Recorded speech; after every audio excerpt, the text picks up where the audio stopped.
So, you've never played Dark Souls Remastered and it's your first time diving into the game? Don't worry, I got you covered. What's going on, you guys? It's your huggable hipster here, and welcome back to another video. Today we're going to be going over a more low-key beginner's guide to Dark Souls 1 Remastered. This is not going to be to the likes of the Bloodborne beginner's guide that I'm doing. That video has taken me a literal month to do, and I'm still working out and editing certain things within the video. That video is going to be coming next week. I am very, very excited about it, so stay tuned for that. So today's video is going to be covering the following: the top 3 weapons I would recommend, the top 3 rings I would recommend, and overall just tips and advice from my experience playing the game. So the first weapon I would highly recommend, and you can get it quite early on in the game, is the Drake Sword. Now this weapon doesn't have scaling from what I remember, but whenever it's at its regular, it does a damage of 200, and then at a +5, it does a damage of 300. Now while this sword is powerful, it does have a catch, however.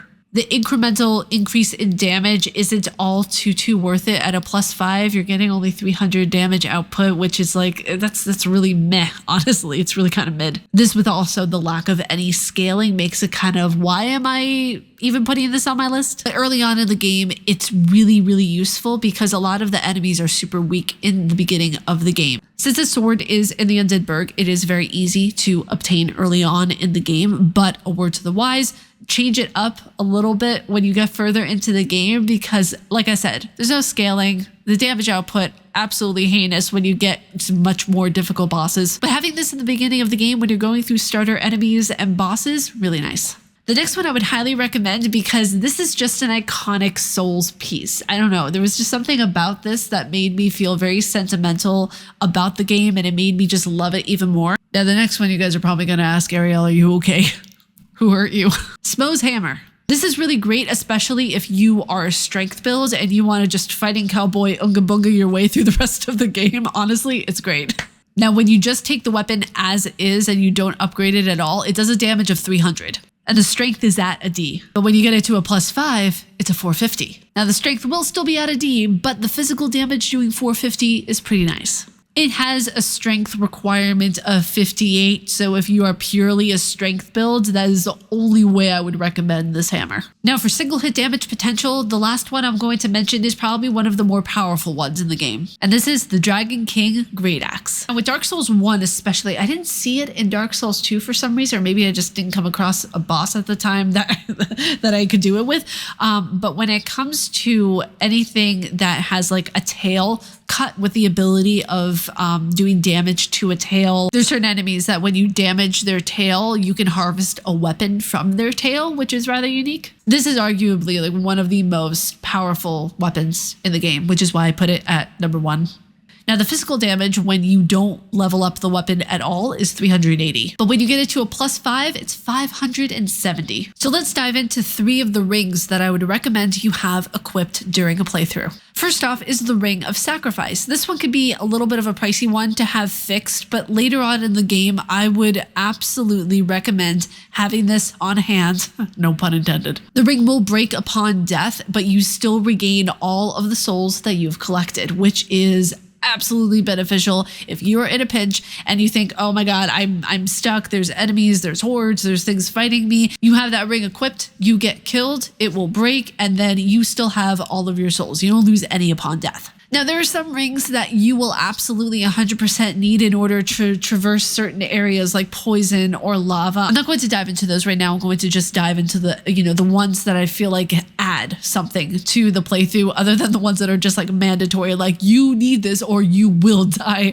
just traversing this area. Now, this next ring is one that you can get at the very beginning of the game. It is the Tiny Being Ring. The cool thing about this ring is that as you level up, whatever level you are, that is the potency of which the ring will be. Now, based on the percentage of what your max HP is, the ring will also offer a boost in your health. So yeah, it's really cool. Honestly, I would highly recommend having this as your starting item when you're creating your character. And the last ring I would recommend is Harvel's Ring. This ring will increase your maximum equipment load. So let's say you have a sword or a piece of armor that you want to wear, but it's too heavy. If it's within the amount that it increases, you'll be able to wear said armor that you couldn't before. So next up, let's go into some tips and tricks that I have from my experience going through Dark Souls Remastered. So Dark Souls 1 Remastered was the first Souls game I ever played. It was baptism by fire. It was war, okay? I was thrown in without an explanation, and I had a love-hate relationship with that concept. I thought, oh, I can play this just like any other game. Wrong. You cannot play this like God of War Ragnarok. There's no fucking... You have to let the game just take...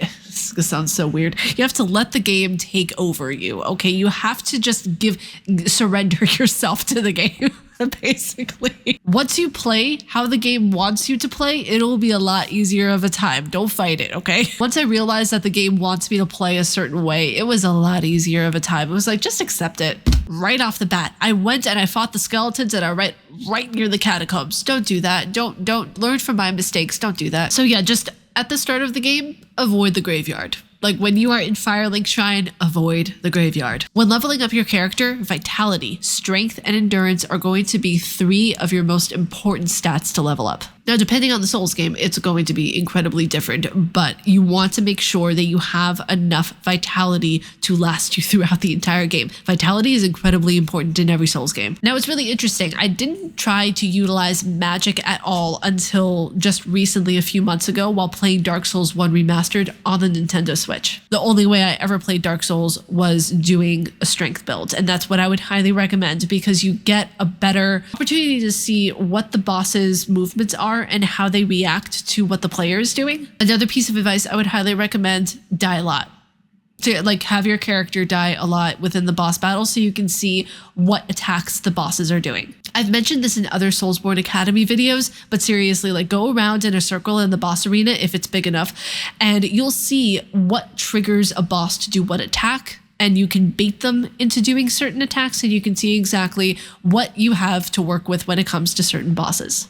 Some bosses in Dark Souls 1 Remastered will hit heavier than other bosses, obviously. Like, for example, the Capra Demon. That was incredibly easy. When I was in Dark Souls 1 Remastered for the first time, I got that in one go. With that one, you have to be very, very quick. And the thing is that I was utilizing things from Sekiro, for example, before I had even played Sekiro. With Sekiro, you have to be very quick and you have to be consistently on the boss. It's the same way in a lot of Souls games. You have to be consistently on the bosses. You can't let them get the upper hand or you will lose momentum and they will kill you. It's the same thing even with Bloodborne. Like you can literally get the Cleric Beast in one go if you consistently stay on it. And that's true with a lot of bosses. Some bosses you need to take your time and pace yourself with it, but most of the bosses that you go through and you see in Dark Souls 1, 2, and 3, you can be incredibly heavy-handed with. Now, the Dancer of the Boreal Valley, however, that's an exception. There's so many different things that the Dancer of the Boreal Valley does. It's insane, that boss. I loved it so much. Probably one of my favorite bosses besides Pontiff Sullivan in Dark Souls 3. But we'll go over Dark Souls 3 stuff in another video. Also, while you're in the beginning of the game and avoiding the graveyard, also just for a little bit avoid the flooded ruins. You know, you are going to drown. It's not like a typical game where you can just walk through or swim deep water. No. If you encounter an area where there's deep water, you will fall through and you will get, you died across the screen. So, you're welcome. Reading the item descriptions is also how you get the story for a lot of the Souls games. Dark Souls 1 is very heavy-handed with a lot of the item descriptions. That's how the story is told. Besides the NPCs that you meet along the way, item descriptions are going to explain a lot of what the story is. I would highly recommend getting accustomed to dodging because, in my opinion, dodging is way more important than learning how to block. When you're learning how to block, it's kind of like using it as a crutch because, a little bit of my health goes down here and there, but I'm blocking the attacks. This is something I had to learn the hard way when I was going through Dark Souls 1 because throughout my entirety of the game almost, I was like, oh, I'm going to utilize both a shield and dodging. And no, even during the fight with Artorias, that was just a big mistake. Dodging and learning where and which points to dodge are going to benefit you more in the long run than using a shield. Using a shield for different attacks from lesser enemies and everything, that's perfectly fine. I would advise that. But going in and learning the timing and dodging accordingly at certain points, I feel like it's more beneficial, in learning these games and how to play them in the long run. This is something I didn't really know until I started playing Dark Souls 3, but people can invade your game People can just be absolute dickwads and fanny panties. They can really just be a nightmare when you're trying to get to a boss. A perfect example in Elden Ring, when me and one of my co-op partners were trying to get to the final boss for Radon 2.0, we were invaded, and it was the weird. I'd never been invaded in Elden Ring until the DLC, which is odd. I love utilizing co-op, but if I'm going to be absolutely like completely for real with you guys right now, I don't want to pay for Game Pass. And I don't want to pay for PS Plus. They're just raising their prices, and it makes it so difficult for me to even want to just do co-op. That's why I love having games on PC. It's connected to the internet already. I don't have to pay for shit to do co-op. This is why I love gaming on a PC a lot of the time, because I don't have to pay for shit to do anything with co-op. All I need is just, you know, the flower of asbestos, or whatever it's called, you know, the Erdleaf tree flower, not the flower of asbestos. You're going to be changing so much throughout your entire playthrough. New weapons, getting new stats. Maybe you become a pyromancer throughout half of your way through the game. Like, there is so much that is going to change throughout your playthrough that you're not even probably going to be the same build you started off as. Now, if you guys don't like dodging or parrying and you don't want to have to deal with that, where, by the way, just as a spoiler alert, in Bloodborne, parrying and learning how to parry with your pistol and your weapon is very beneficial. Please learn how to parry for Bloodborne, I beg of you. If you're not comfortable though, however, for Dark Souls 1 Remastered with dodging and parrying,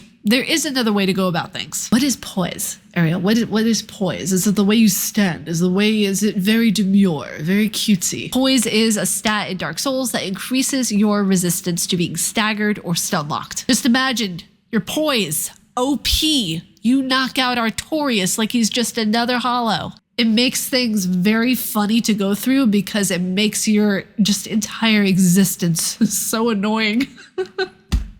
And that's what you want in every Dark Souls game. And every Souls, like, you want to be the most annoying thing possible. You want to be excruciatingly obnoxious. Also, there's no respec. there's no respec. I didn't actually know what a respec was until Elden Ring, but now that I think about it, whoa, how did I get through Dark Souls 1? How did I do it?